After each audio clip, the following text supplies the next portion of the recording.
On était hyper coordonnés. On est pas mal, on est pas mal.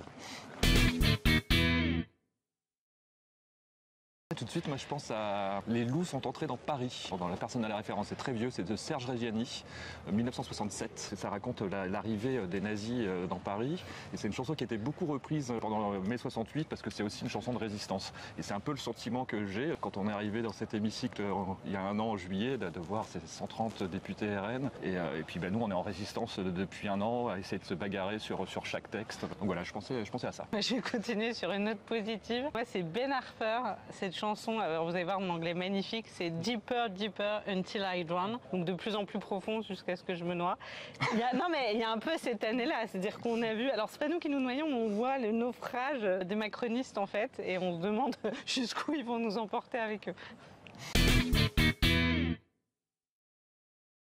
Il y en a tellement eu. Non, mais en vrai, on en a eu. On en a eu, parce qu'il y a l'attaque Zuckman, quand même, qui est passée, les PFAS, parce que ça, c'est une vraie victoire. Le consentement de Marie-Charlotte. Quand je dis que c'est une vraie victoire, c'est que c'est vraiment devenu une loi. Enfin, ça, c'est quelque chose d'important. Effectivement, l'inscription du consentement dans la loi sur le viol, la résolution portée par Marie Pochon sur les cahiers de doléances. Donc c'est vrai qu'on a eu des moments d'espoir. Le remboursement des fauteuils roulants avec Sébastien, c'était hyper émouvant. Et puis je pense qu'aussi dans les victoires, il y a aussi, malgré ce qu'on peut dire, les batailles collectives avec tous les membres du NFP. Et pour moi, ça aussi, c'était pas forcément gagné. Et de se dire que sur beaucoup de textes, oui, on était tous ensemble à se bagarrer. Donc je mets ça dans la case victoire. Moi. Donc imaginons quand on sera 289, tout ce qu'on va pouvoir faire. Ah, là, il y a une longue liste. On parle que du Premier ministre ou en général? Le scandale de l'année, c'est quand même Marine Le Pen condamnée. Oui. On attend de voir si elle va venir avec son bracelet électronique à l'Assemblée. Les dénis de démocratie aussi, mais bon, là c'est parce que moi je suis nouveau et encore un peu naïf. Mais moi mon premier scandale c'était quand même ce mardi soir pendant le PLF où il reste quelques amendements et tout le monde est d'accord pour prolonger. Et là le ministre nous dit non stop c'est fini, ça repart au Sénat dans la version initiale. Et je dis mais ça fait 5 semaines qu'on est là 6 jours sur 7 à bosser de 9h à minuit et tout disparaît. Et puis sinon il y a Bétaram quand même aussi. Hein, il y a Bétaram, ouais. C'était pas mal celui-là. Et la manière dont il ne répond pas. Ou qu'il ment. Ou qu'il ment.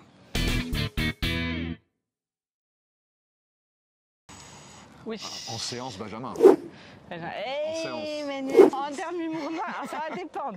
Benjamin, très drôle. Je pense que c'est le top out of context. Ah bah oui, il est dans chaque séquence. C'est ça. Emmanuel Duplessis, ouais, avec son humour grinçant, 3e, 4e, 5e degré parfois. Léa se bat bien aussi, je pense qu'elle est dans le podium. Mais elle est plus loin, moi je l'entends moins. Ouais, c'est ça, mais moi, le ping-pong Benjamin-Léa, ça marche pas mal.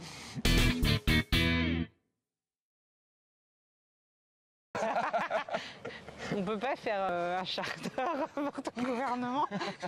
Bon, évidemment, je pense que Retailleau, il va être en haut de la liste quand même, en tout cas sur le podium. Mais si on vire Bayrou, on vire tout le monde. Jeanne aussi. Ouais, c'est vrai, c'est pas faux. Ouais, c'est une bonne technique ça. On vire le Premier ministre, comme ça tout le monde disparaît. Ouais, mais déjà Jeanne Retailleau, pour l'ensemble de leur œuvre cette année.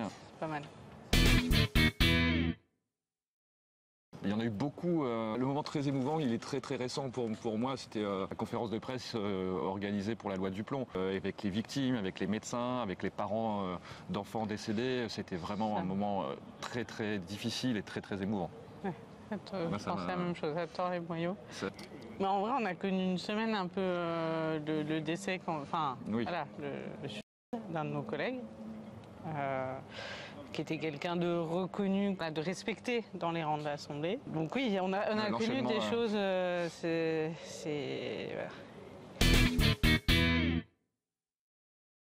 Moi, je suis monomaniaque. Hein. Moi, je reste sur mes sujets, sur les questions d'alimentation. J'ai déposé une résolution notamment pour inscrire le droit à l'alimentation dans la Constitution qui a été signée par une centaine de députés de 8 groupes. Et je désespère pas qu'elle soit à l'agenda un jour. Je continuerai de me bagarrer là-dessus parce qu'il y a un vrai enjeu et ça touche à tout. Donc je reste Team Nicolas Thierry, je garde un sujet et je me battrai jusqu'au bout de mon mandat. Et ça s'est avéré assez efficace, c'est un bon modèle. Oui, je pense qu'il a raison. J'ai pas envie de me disperser en tout cas et je suis pas expert d'autre chose. Donc je continue là-dessus. Moi, il y a le logement qui est mon combat de cœur et on a le texte sur les bouilloires.